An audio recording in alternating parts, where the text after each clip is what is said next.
Me presento, doctor. Soy Benjamín González, interno de ginecología obstetricia en la rotación de OSLA de febrero, y presentaré sobre el diagnóstico y tratamiento de las malformaciones müllerianas.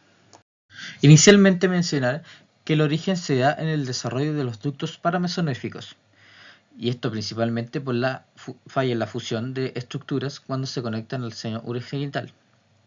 Esto se da por alteraciones en la formación del lumen vaginal superior y uterino, y también por la no absorción del tabique en la fusión de los conductos. Las consecuencias son generalmente asintomáticas, aunque puede acarrear desórdenes obstétricos severos, como una agenesia vaginal o uterina, agenesia septum con útero funcional, entre otras.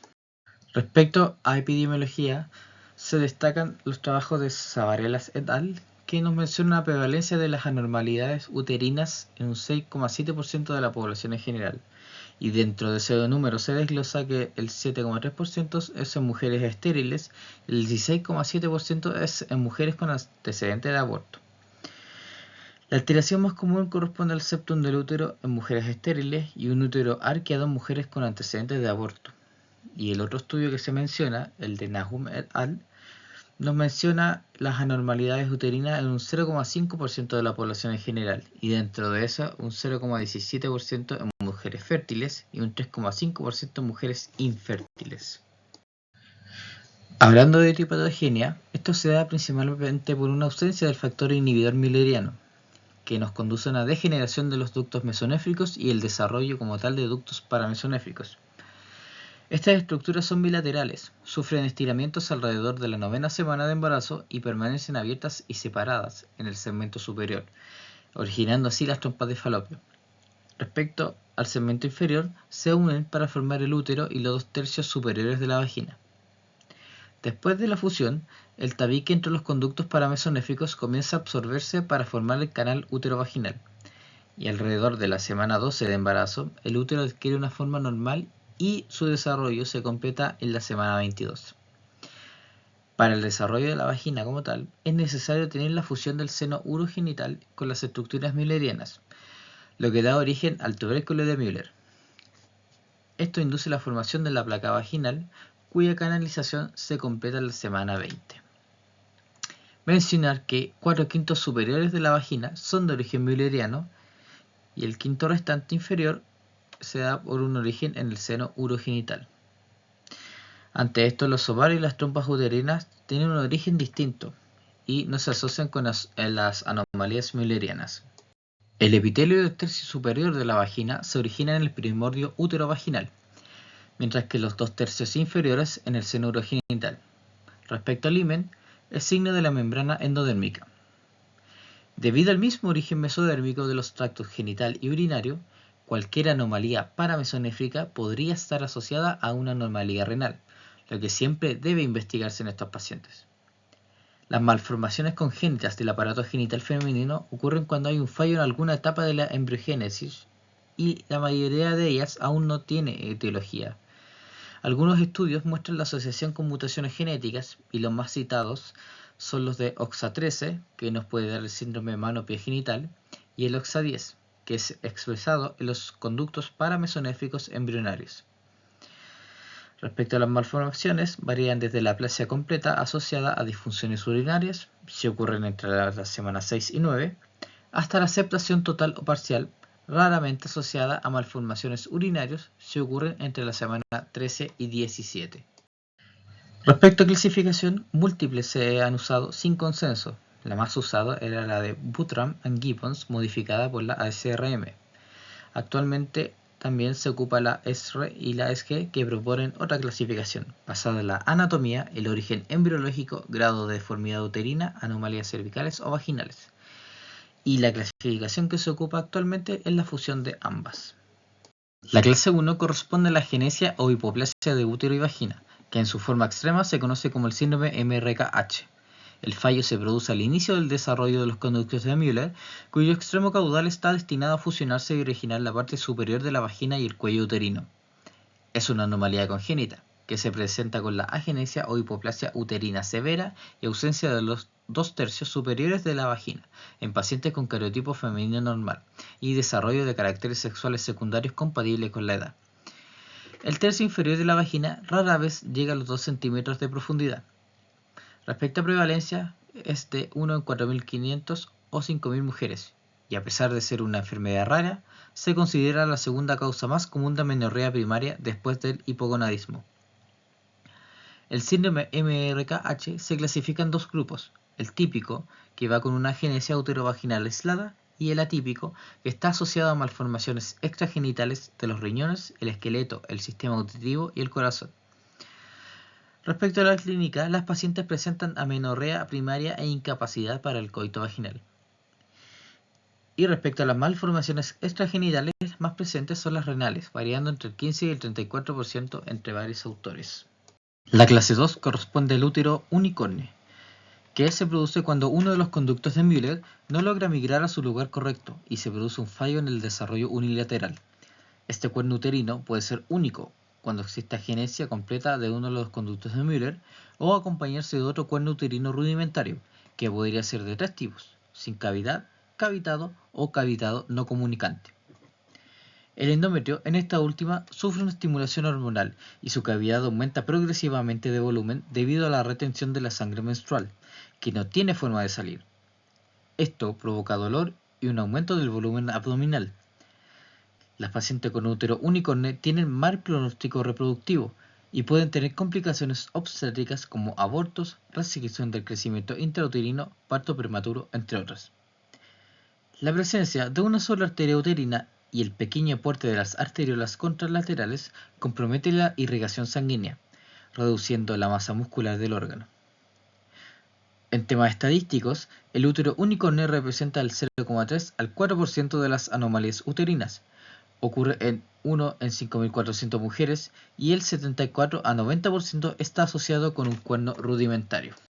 La clase 3 corresponde al útero didelfo, que ocurre cuando hay un fracaso total de aproximación y fusión de los conductos de Müller. Sin embargo, su desarrollo continúa de manera individual, dando origen a dos cavidades uterinas, dos cuellos uterinos, dos vaginas separados por un tabique longitudinal y con flujo menstrual anormal.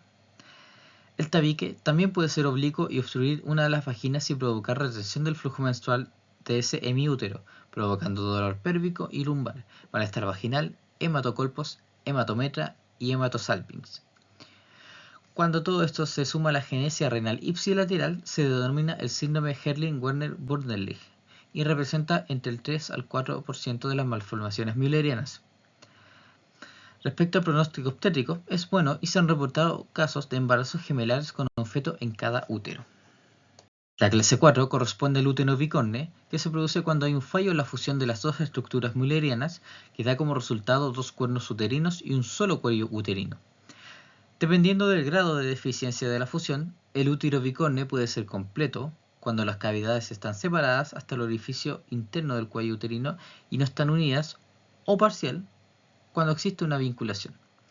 Representa alrededor del 10% de las malformaciones müllerianas y es asintomática en la mayoría de los casos, pero puede provocar aborto o parto prematuro.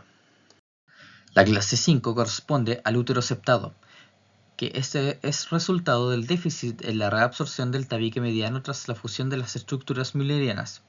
Dependiendo del momento en el que se produce el fallo, el tabique puede ser completo o parcial y el contorno externo del útero es siempre normal. La estructura del tabique puede ser muscular o fibrosa y este diagnóstico es de suma importancia para el abordaje terapéutico. Representa el 55% de las malformaciones y se asocia con abortos recurrentes y partos prematuros. Es una de las malformaciones con peores resultados en relación a reproducción. La clase 6 corresponde al útero arqueado, que también se considera una variante del normal y solo representa una discreta curvatura en su parte inferior, sin relevancia clínica. Eventualmente puede ser la causa de una alteración reproductiva cuando no se detecta ningún otro problema. Ocurre por el fallo en la etapa final de reabsorción del tabique intermülleriano y no necesita intervención.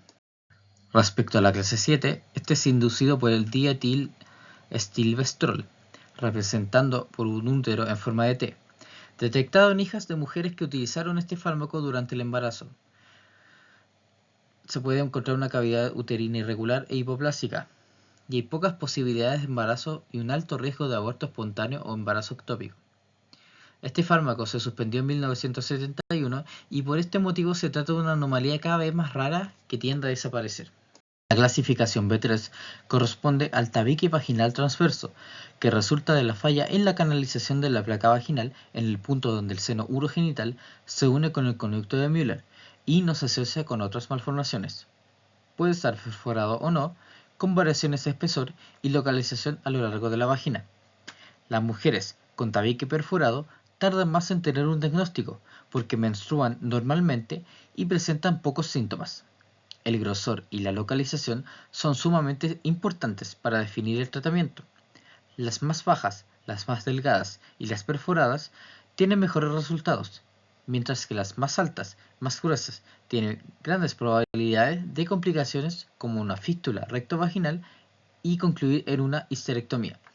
Se estima que su incidencia es entre 1 en 2100 y 1 en 72.000 mujeres. En materias de diagnóstico, se debe realizar un examen ginecológico habitual, pero mencionar que en la mayoría de los casos no podrá realizarse o no se evidenciará hallazgos relevantes. Si hay amenorrea primaria, se debe realizar una inspección de genitales externos para evaluar el tercio vaginal distal. En materias de estudio inicial, se debe partir con una imagen. Principalmente se describe la ultrasonografía, la resonancia magnética, la histerosalpingografía, la histerosalpingosonografía, la histeroscopía o la paroscopía. Respecto al tratamiento, la cirugía suele ser el método de elección en la mayoría de las malformaciones, aunque no existe consenso universal. En agenesia vaginal, la primera línea suele ser la dilatación y luego vaginoplastia si no resulta. Mencionar que pacientes que realizan dilatación mediante coito obtienen mejores resultados anatómicos con la menor probabilidad de complicaciones. En atresia cervical o vaginal, su manejo es controversial y no se tiene consenso. Se menciona que es una urgencia ginecológica. Por esto, la histerectomía suele ser la principal opción de tratamiento dado sus buenos outcomes. El útero unicorne solo necesita corrección quirúrgica si existe un cuerno uterino rudimentario no comunicante cavitado, que necesita resección debido al dolor que resulta del impedimento del flujo menstrual. En algunos casos, su masa muscular se reduce, provocando incompetencia istmo-cervical, y podrá ser necesario realizar un cerclaje en un futuro embarazo. El útero didelfo tiene un buen pronóstico reproductivo y solo necesitará intervención en los casos del síndrome HWW, ya que una de las vaginas está obliterada y es necesario resecar el tabique entre ellas para poder drenar hematocolpos y hematometra, además de permitir la salida normal del flujo menstrual. El útero bicorne no es una causa de dificultad para concebir, sino más bien de un aborto espontáneo recurrente en el segundo trimestre del embarazo y de un parto prematuro. Cuando no se identifica otra causa, se puede recomendar la metroplastia de Strassmann, con buenos resultados y una tasa de embarazo completo del 90%. El útero septado es la malformación mülleriana más frecuente y peor pronóstico para la reproducción. Esta está asociada a abortos en el primer y segundo trimestre, aunque el tratamiento es relativamente sencillo. El tratamiento de elección es la metroplastia por histeroscopía, dando buenos resultados. Respecto al tabique vaginal transversal, suele tratarse con resección quirúrgica y anastomosis de las vaginas proximal y distal. La elección de la técnica depende de su localización y espesor, el cual se diagnostica mediante examen físico, ecografía y resonancia magnética, y puede ser vaginal o laparoscópica. Las más bajas, las más delgadas y perforadas tienen mejores resultados, y las principales complicaciones son estenosis, reobstrucción, dispareunia y dificultades psicológicas. Generalmente se recomienda la dilatación vaginal después de la cirugía para mejorar el resultado. Y en esto concluye la presentación de este tema. Muchas gracias.